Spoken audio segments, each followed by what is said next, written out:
दोस्तों, आज मैं आपको बताऊंगी पूरे साल के स्मरणीय तथ्य जो आपको आपकी परीक्षा में अच्छे अंक लाने में सहायक हो सकते हैं। आज मैं आपको कुछ राष्ट्रीय स्तर की चीजें बताऊंगी, तो देखिए 2021 की एक झलक। तो नमस्कार दोस्तों, मैं कृतिका आप सभी का स्वागत करती हूँ प्रभात एग्जाम के यूट्यूब चैनल पर। एक ऐसा प्लेटफॉर्म है जहाँ आपको मिलती है किसी भी प्रतियोगी परीक्षा से संबंधित महत्वपूर्ण जानकारी जो आपको किसी भी परीक्षा में सफल होने में मदद कर सकती है। अगर आप हमारे यूट्यूब चैनल पर पहली बार आए हैं तो हमारे चैनल को लाइक और सब्सक्राइब जरूर करें और साथ ही सभी लेटेस्ट वीडियोस और अपडेट्स को जानने के लिए बेल आइकॉन को प्रेस करना ना भूलें। तो चलिए बिना किसी देरी के शुरुआत करते हैं आज की इस वीडियो की। सबसे पहला है बौद्ध धर्म संबंधित किस धर्मस्थल पर निर्मित अंतर्राष्ट्रीय एयरपोर्ट का उद्घाटन 20 अक्टूबर 2021 को प्रधानमंत्री नरेंद्र मोदी ने किया। तो दोस्तों, कुशीनगर इसका सही उत्तर है उत्तर प्रदेश। उत्तर प्रदेश में गोरखपुर के पास स्थित कुशीनगर में अंतर्राष्ट्रीय एयरपोर्ट का उद्घाटन किया गया है। यह एयरपोर्ट बौद्ध धर्म के राष्ट्रीय एक अंतर्राष्ट्रीय धर्मावलंबियों के आगमन को सुगम बनाएगा। वहीं राष्ट्रीय आदिवासी नृत्य महोत्सव का आयोजन अक्टूबर 2021 में कहां संपन्न हुआ? यानी इसका सही उत्तर है रायपुर, छत्तीसगढ़। छत्तीसगढ़ सरकार द्वारा आदिवासी समाज की कला, संस्कृति एवं परंपरा को प्रोत्साहित एवं संरक्षित करने के लिए आदिवासी मुख्य महोत्सव आयोजित किया जाता है। इस प्रकार का पहला आयोजन 2019 में हुआ था। 11 अक्टूबर 2011 को प्रधानमंत्री नरेंद्र मोदी भारत में कार्यरत अंतरिक्ष एवं उपग्रह से संबंधित कंपनियों को एक साथ कार्य करने के लिए राष्ट्रीय स्तर पर किस संस्था की स्थापना की घोषणा की है? तो दोस्तों, इंडियन स्पेस एसोसिएशन यानी कि ISPA अंतरिक्ष क्षेत्र में नवोन्मेषण एवं निजी भागीदारी को बढ़ावा देने के उद्देश्य से इंडियन स्पेस एसोसिएशन की स्थापना की गई है। इसकी संस्थापक कंपनियों में भारतीय एयरटेल, लॉर्सन एंड वंको आदि सम्मिलित है। जयंत पटेल इसके पहले अध्यक्ष नियुक्त किए जा चुके हैं। अगला करंट अफेयर आता है अक्टूबर 2021 में मध्य प्रदेश सरकार ने असहाय लोगों के लिए खाद्यान्न देने के किस योजना का शुभारंभ करने की घोषणा की है? तो दोस्तों, मुख्यमंत्री राशन आपके द्वार। इसका अगर एक्सप्लेनेशन की बात की जाए तो जिले क्षेत्रों में विशेष रूप से आदिवासी इलाकों में राशन की दुकानें नहीं है, वहां विकलांग एवं वरिष्ठ नागरिकों आदि को उनके घरों के पास राशन सामग्री इस योजना के तहत उपलब्ध करवाई जाएगी। पश्चिम बंगाल के मुख्यमंत्री ममता बनर्जी ने 3 अक्टूबर 2021 को घोषित चुनाव परिणाम में किस निर्वाचन क्षेत्र में विधानसभा का चुनाव लड़ा है? तो दोस्तों, इसका सही उत्तर है भवानीपुर।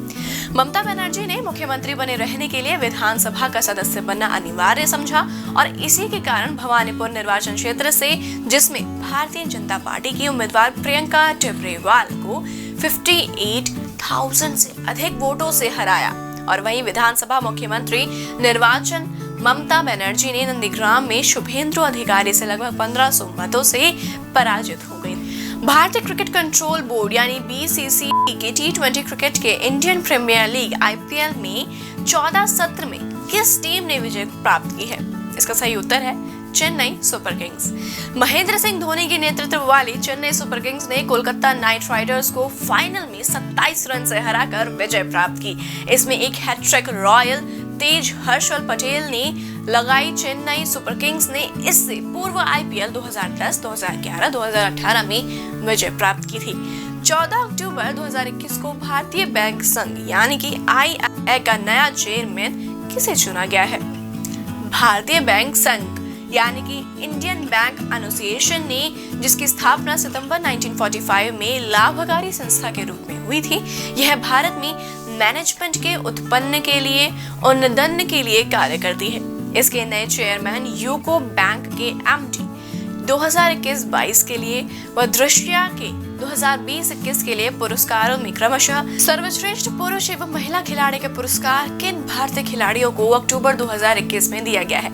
इसका सही उत्तर है हरमप्रीत सिंह एवं गुर। इन पुरस्कारों के साथ सर्वश्रेष्ठ गोलकीपर PR श्रीजेश, उदय खिलाड़ी विवेक सागर प्रसाद, सर्वश्रेष्ठों को तथा महिला वन्य वर्गीय उदीयमान खिलाड़ियों को यह पुरस्कार से नवाजित किया गया है। वहीं प्रदर्शन करने वाली किस कंपनी को पहले अशिट पुरस्कार, जिसे इको ऑस्कर भी कहा जा रहा है, उसे अक्टूबर 2021 संवर्ग में पुरस्कृत किया गया है? इसका सही उत्तर है टाचार, यानी कि टाटाचार कंपनी ने भारतीय सह संस्थापक एवं सीईओ विल मोहन के अनुसार इस परियोजना में कृषि से आदि को लाने के लिए बजाय उसके अन्य उत्पाद बिना हाथ बनाने की तकनीक विकसित की है, जिसे एक बार फिर से पुरस्कार यानी कि अर्थ प्राइज हुआ है। यह पुरस्कार लंदन स्थित सिविलियन एंड एविएशन द्वारा स्थापित किया गया है।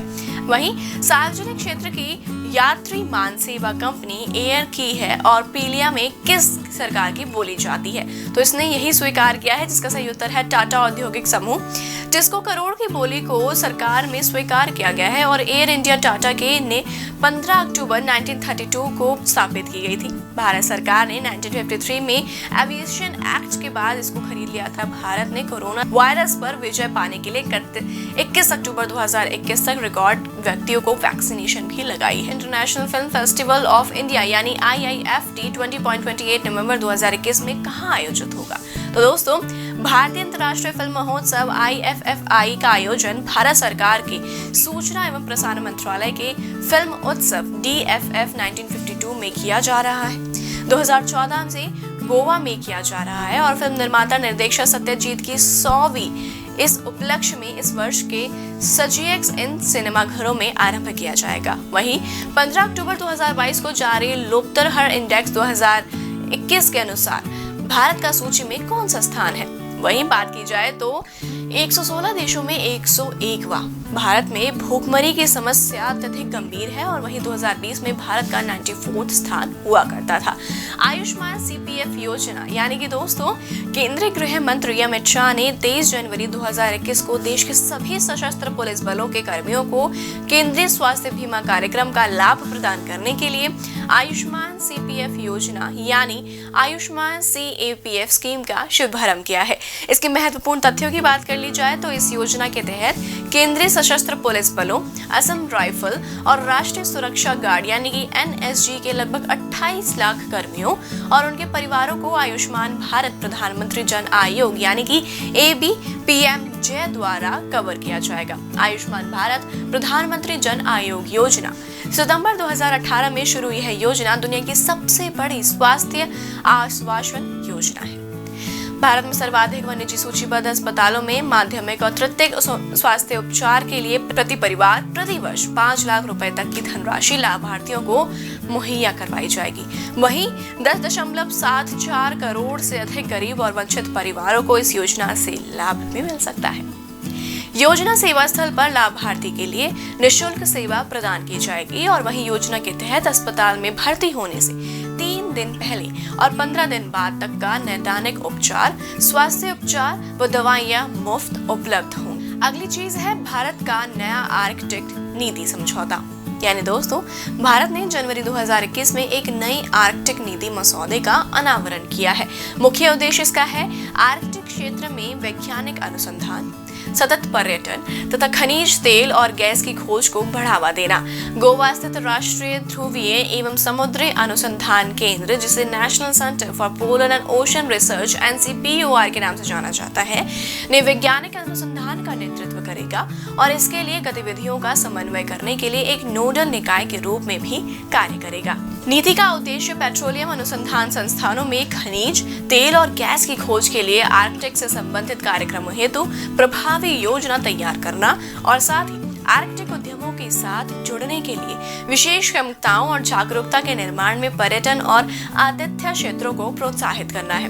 आर्कटिक अनुसंधान से भारत के वैज्ञानिक समुदाय को हिमालय ग्लेशियरों की पिघलने की दर का अध्ययन करने में मदद मिलेगी, जो भौगोलिक ध्रुवों के बाहर दुनिया के सबसे बड़े मीठे पानी के भंडारों में संपन्न है। भारत ने 2007 में आर्कटिक में अपना पहला वैज्ञानिक अभियान शुरू किया था, जो हिमाद्री भारत का पहला स्थायी आर्कटिक अनुसंधान स्टेशन है, जो स्पिटसबर्ग स्वारब्लॉन्ड नॉर्वे में स्थित है। इसे 2008 में भारत के दूसरे आर्कटिक अभियान के दौरान स्थापित किया गया था। आर्कटिक पृथ्वी से सबसे ऊपरी भाग में स्थित एक ध्रुवीय क्षेत्र है। आर्कटिक के अंतर्गत आर्कटिक महासागर, निकटवर्ती समूह और अलास्का के साथ ही संयुक्त राज्य America, Canada, Finland, Greenland, Denmark, Iceland, Norway, रूस और स्वीडन भी शामिल किए जाते हैं। वहीं अर्जेंटीना ने दिया गर्भपात को वैध दर्जा। यानी कि दोस्तों, दिसंबर 2020 में अर्जेंटीना अर्जेंटीना द्वारा गर्भपात को वैध दर्जा दिया गया है। नए कानून के तहत अर्जेंटीना ने गर्भावस्था के 14वें सप्ताह तक के गर्भपात को वैधता प्रदान की है। महत्वपूर्ण तथ्यों की बात कर ली जाए दोस्तों यहाँ पर, तो अर्जेंटीना में इसे ऐतिहासिक बदलाव माना जा रहा है, क्योंकि इससे पहले बलात्कार के मामलों में या महिला के स्वास्थ्य के गंभीर जोखिम के दौरान भी गर्भपात की अनुमति दी जाती थी। वर्तमान में निकारागुआ, अल सल्वाडोर और डोमिनिक गणराज्य में गर्भपात अवैध माना जाता है तथा कुछ लैटिन अमेरिकी देशों में भी गर्भपात कराने पर आजीवन कारावास का प्रावधान दिया जाता है। क्यूबा, उरुग्वे, गुआना जैसे देशों में महिलाएं केवल विशिष्ट मामलों में गर्भपात के लिए अनुरोध कर सकती हैं। भारत में गर्भपात गर्भावस्था के चिकित्सा समाप्ति संशोधन अधिनियम 2022 के अनुसार गर्भावस्था के 24 सप्ताह तक कानूनी पहल के दौरान रहती है।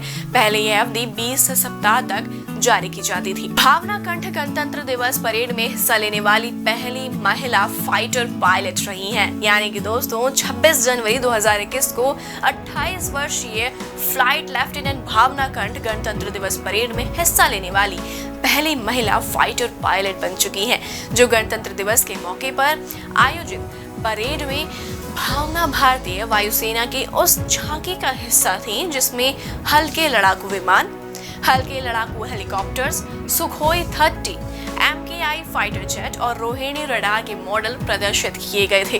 भारतीय वायुसेना की झांकी का विषय Indian air force touch the sky with glory, यानी कि Indian air force touch the sky with glory रखा गया था। वहीं दोस्तों इसके आगे बात की जाए तो भावना भारतीय वायुसेना में 2016 में शामिल हुई थी। वह पहली 3 महिला फाइटर पायलट में शामिल हो चुकी हैं। उनके अलावा अवनी चतुर्वेदी एवं मोहना सिंह भी इसी दिन वायुसेना में शामिल हुई थी। अंतर्राष्ट्रीय सीमा शुल्क दिवस यानी कि दोस्तों 26 जनवरी 2021 का विषय अभियान एक टिकाऊ आपूर्ति श्रृंखला के लिए सीमा शुल्क वसूली, नवीनीकरण और लचीलापन यानी कि customs bolstering recovery, renewable and resilience for a sustainable supply chain रखा गया है। इसके महत्वपूर्ण तथ्यों की बात की जाए तो यह दिवस दुनिया की सीमाओं पर वस्तुओं के प्रवाह को सुचारू रूप से रखने के लिए कस्टम अधिकारियों और एजेंसियों को सम्मानित करने के लिए नामित किया गया है। EPIC यानी दोस्तों भारतीय निर्वाचन आयोग ने 25 जनवरी 2021 को राष्ट्रीय मतदाता दिवस के अवसर पर मतदाताओं के फोटो पहचान पत्र का इलेक्ट्रॉनिक संस्करण यानी कि EPIC जिसे हम इलेक्टर फोटो आइडेंटिटी कार्ड कहते हैं उसको लॉन्च किया है। इसके महत्वपूर्ण तथ्यों की बात की जाए तो वोटर कार्ड PDF प्रारूप में उपलब्ध है, जिसमें परिवर्तन यानी एडिट नहीं किया जा सकता। ID कार्ड को मोबाइल फोन पर संग्रहित किया जा सकता है और व्यक्तिगत कंप्यूटरों पर डाउनलोड भी किया जा सकता है। इन्हें डिजिटल लॉकर में भी आप सेव कर सकते हैं। अप्रैल मई में 5 राज्यों, केंद्र शासित प्रदेशों पश्चिम बंगाल, तमिलनाडु, असम, केरल और पुडुचेरी में होने वाले चुनावों के समय मतदाता वोटर कार्ड का इस्तेमाल मतदान के दिन कर सकेंगे।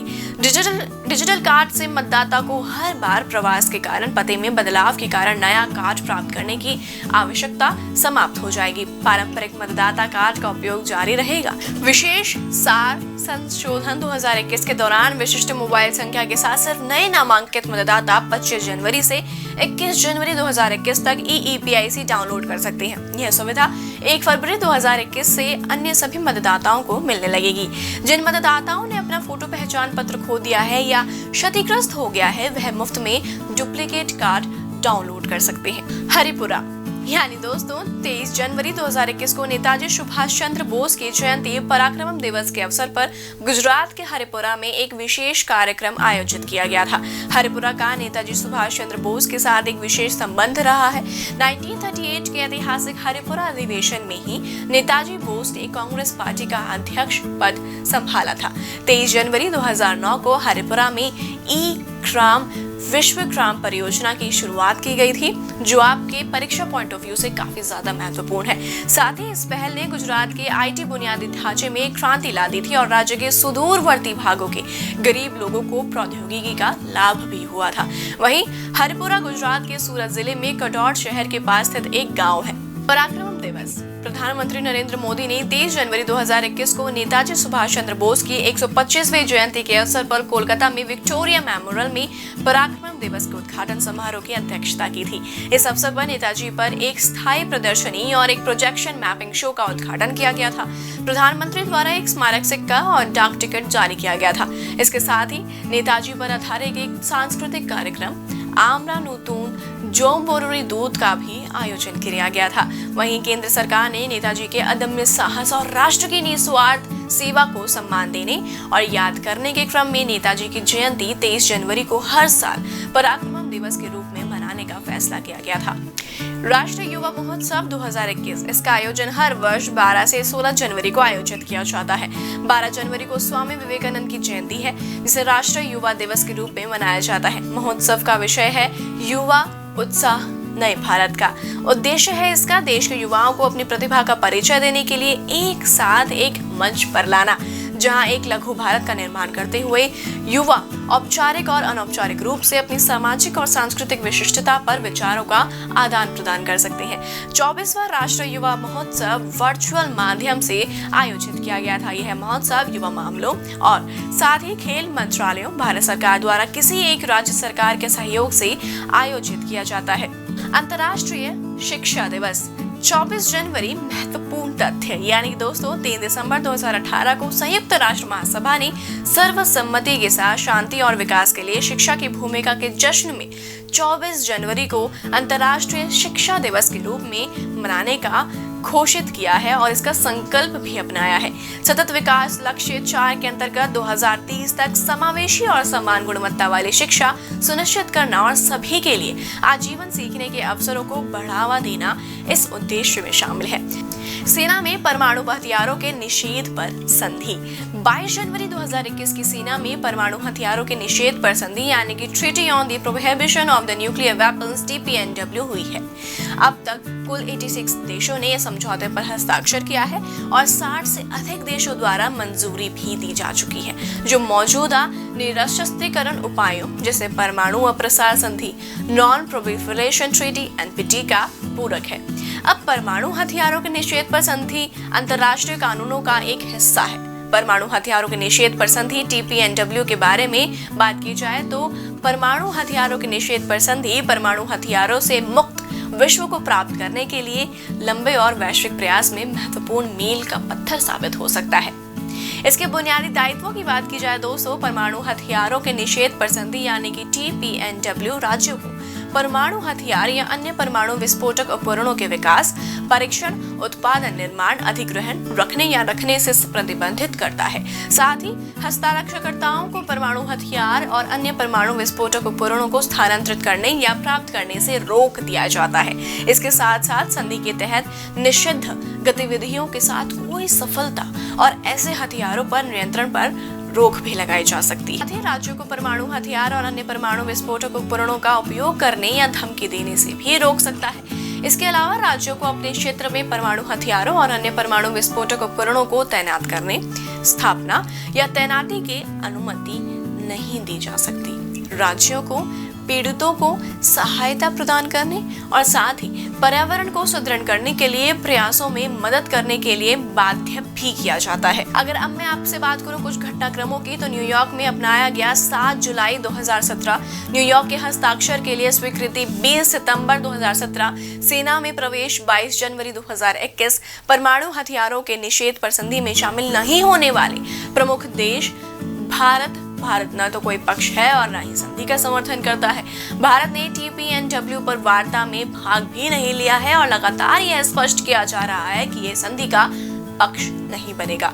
भारत ऐसा कोई भी बाध्य नहीं होना चाहता जो इससे उत्पन्न हो। साथ ही भारत का मानना है कि यह संधि प्रथागत अंतर्राष्ट्रीय कानून के विकास में योगदान नहीं देती है, न ही है कोई नया मानक है, न ही नया कोई मानदंड निर्धारित करती है। अन्य परमाणु हथियार वाले राज्य हैं। परमाणु हथियार वाले राज्यों में संयुक्त राज्य अमेरिका, रूस, ब्रिटेन, चीन, फ्रांस, भारत, पाकिस्तान, उत्तर कोरिया और इजराइल। इन सभी में कोई भी राज्य परमाणु हथियारों के निषेध पर संधि का पक्षकार नहीं करता है।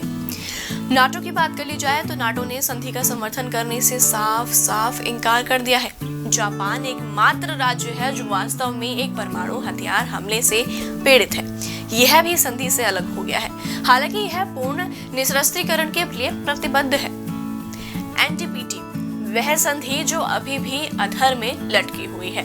वर्ष 2017 के परमाणु हथियारों के निषेध पर संधि को वर्ष 1968 के परमाणु अप्रसार संधि यानी कि नॉन प्रोलिफरेशन ट्रीटी एनपीटी के अघोषित निरस्त्रीकरण स्तंभ को बड़े पैमाने पर मजबूत करने के लिए उद्देश्य में लाई गई थी। परमाणु हथियारों के अप्रसार की संधि यानी कि treaty on the non proliferation for the nuclear weapon, जिसे आमतौर पर परमाणु अप्रसार संधि यानी कि एनपीटी के नाम से जानते हैं, एक अंतर्राष्ट्रीय संधि है जिसका उद्देश्य परमाणु हथियारों और हथियारों की तकनीकी के प्रसार को रोकना है, साथ ही परमाणु ऊर्जा के शांतिपूर्ण उपयोग में सहयोग को बढ़ावा देना और परमाणु निरस्त्रीकरण और इसी के अलावा सामान्य और पूर्ण निरस्त्रीकरण को प्राप्त करने के लक्ष्य को आगे बढ़ाना भी इसमें शामिल होता है।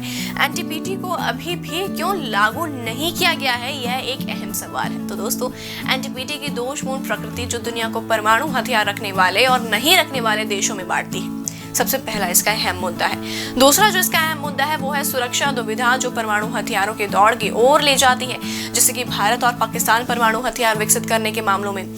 तीसरा है परमाणु हथियारों के आधिपत्य से अंतर्राष्ट्रीय शासन और सुरक्षा की भावना में अधिक प्रतिष्ठा और सम्मान की धारणा, जो एक कड़वा सच साबित हो सकती है। नेक्स्ट पॉइंट आता है परमाणु हथियार रखने वाले देशों की पूर्ण समय सीमा वाले परमाणु निरस्त्रीकरण की ओर बढ़ने की अनिच्छा। भारत एनपीटी के लिए हस्ताक्षरता क्यों नहीं करता? तो एनपीटी की संधि पर हस्ताक्षर करने के बाद अपने हथियारों को बनाए रखने के लिए 1 जनवरी 1967 से पहले केवल उन 5 देशों को परमाणु हथियार बनाने और विस्फोट करने की अनुमति दी जाती है। भारत इस भेदभावपूर्ण निरस्त्रीकरण नीति का विरोध करता है और साथ ही परमाणु हथियारों के पूर्ण प्रतिबंध के लिए तर्क देता है और इसलिए अभी भी एनपीटी का हस्ताक्षरकर्ता नहीं है। तो यह थी 2021 की एक झलक जिसमें हमने बात की केवल और केवल अपने नेशनल लेवल यानी कि भारतीय स्तर के बारे में। अगर आप भी हमारी अगली वीडियो में इंटरनेशनल लेवल के बारे में सुनना चाहते हैं, यानी पूरे पिछले 2021 में पूरे पिछले साल में क्या क्या घटनाएं हुई हैं, तो आप जल्दी से कमेंट करके हमें बता सकते हैं। साथ ही उम्मीद है आपसे फिर मुलाकात होगी प्रभात एग्जाम के यूट्यूब चैनल पर। तब तक के लिए नमस्कार। यूपीएससी की परीक्षा में बेटर मार्क्स लाने के लिए जरूर पढ़ें प्रभात प्रकाशन के प्रभात एग्जाम द्वारा प्रकाशित पुस्तक UPSC 27 years civil services preliminary exams 2022। IAS और डॉक्टर मनीष रंजन द्वारा इस लिखित पुस्तक में है। आपको मिलेंगे 1995 से 2021 के जनरल स्टडीज और सीसेट के टॉपिक वाइज सॉल्व पेपर्स और साथ ही पिछले 30 वर्षों की एसेज टॉपिक। आप इस बुक का रिव्यू लेना चाहते हैं तो हम आपके लिए लाए हैं इसके 3 सैंपल चैप्टर्स जिनको आप फ्री डाउनलोड कर सकते हैं। तो आज ही ऑर्डर करें।